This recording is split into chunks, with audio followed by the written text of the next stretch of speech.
My inspiration for the story probably comes from the fact that when I was growing up, when I was a little girl, I was just surrounded by stories about the First World War. It seemed very, very close to me.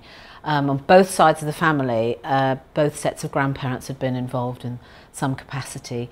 My dad's mum had been a nurse in France, and one of her patients, she became her husband, so became my dad's dad.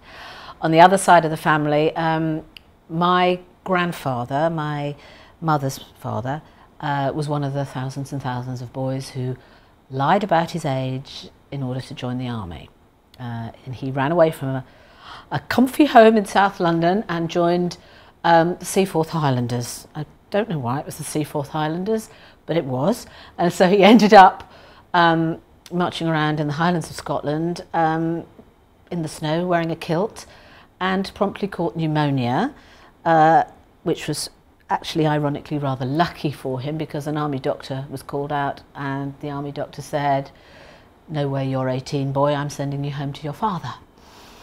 And so Fred's story got me interested in all the other boys who, and it's not known how many there were, but it's thought to be about 250,000 who lied about their age to join the army. And I came across the story of Valentine Joe, who was one of the youngest soldiers known to have been killed in action, and he was 1 month off his 16th birthday.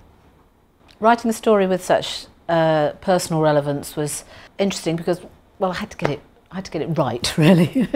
I had a responsibility to not just my grandfather, who lived through it and was one of the survivors, was lucky enough to be one of the survivors, but all the men and boys who didn't come home. And also on a more superficial level, it was great because it gave me a reason to really comb through all the letters that I'd inherited from my grandfather, because he wrote sometimes every day. He wrote home. I don't think there was much else to do a lot of the time.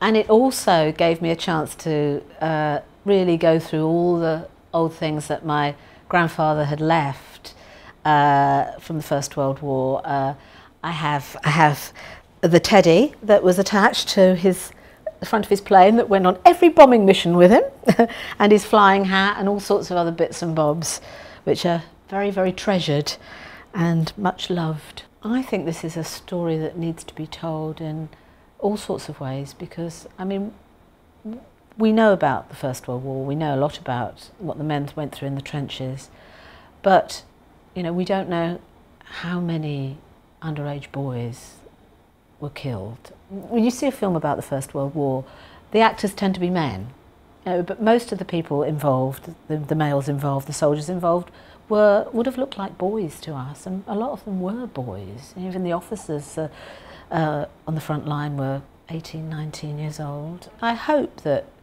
people will read Valentine Joe, and well, I hope they'll enjoy it, because primarily it's a love story.